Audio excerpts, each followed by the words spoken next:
Hi everyone, Shelley Royale, registered dietitian, and I want to address something that in the science community is something that's very frustrating for a lot of us, is the difference between correlation and causation.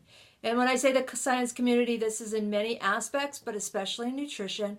We find a lot of times that the general public or the media as well misconstrues or misinterprets information from studies that imply something, a food substance or a type of food or something within the food or lack thereof directly contributes to a disease, a chronic disease.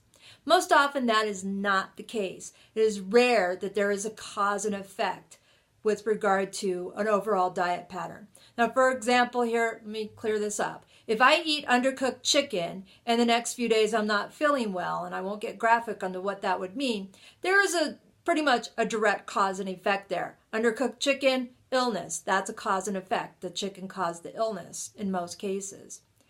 But to say that I had a beet salad and a couple days later I got sick, and now I don't eat beets because I think it caused me to get sick, that's not likely to happen.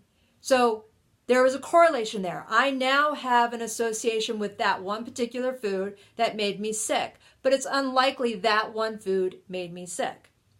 So there's the correlation. Those two things happened at the same time, but one did not cause the other when we're talking about the beet salad. Let me get to a bigger picture here with regard to what I'm talking about. And I'm going to insert a picture below this post or above this post, whatever format it's coming to you on, is a rate of organic food sales and a rate of autism in the last 25 years. And they have pretty much increased at the exact same rate.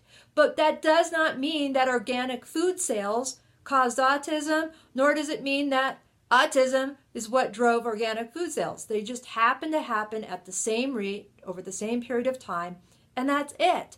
There is a correlation there, but one did not cause the other, cause the outcome of the other. This is very important to understand this when we're talking about nutrition and diet studies. A lot of times people will say, well, this food causes cancer. It's not how it really works. There's something that may contribute to increased risk of certain types of cancer if it is used consistently and persistently in high quantities.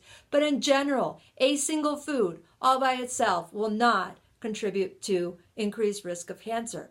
On the flip side, lack of certain types of foods can increase risk for cancer, so fruits and vegetables. We find that people who have low fruits and vegetable diets do tend to have higher rates of chronic disease. But do we say that is the cause of it?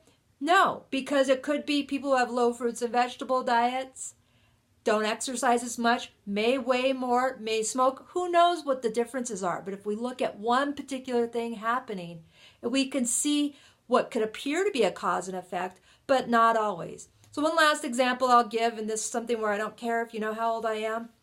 So right before I was born is the infamous Tate LaBianca murders. Even if you weren't alive at the time, you should be familiar with it. After I was born, Charles Manson and his motley crew were arrested. So I could say before I was born, the murders happened, but because I was born, he was arrested?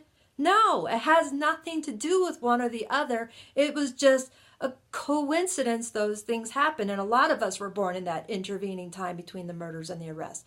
I know I went to a dark place. I don't know why, but just want to make some points there that this is very, very common to hear people making a cause and effect attribution to something where we just see correlations, and there's very, very big differences there.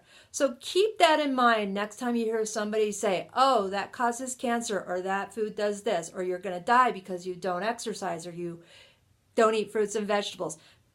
Spoiler, we're all going to die. So just want to make sure that's clear, and I got that off my chest this week as well. I know it went dark, but hey, just want to educate everybody and make sure you're well informed, and don't be fooled that eating one thing will cause you to die an untimely death from a chronic disease. It's not likely going to happen. Alrighty, take care and enjoy the rest of your week. Bye.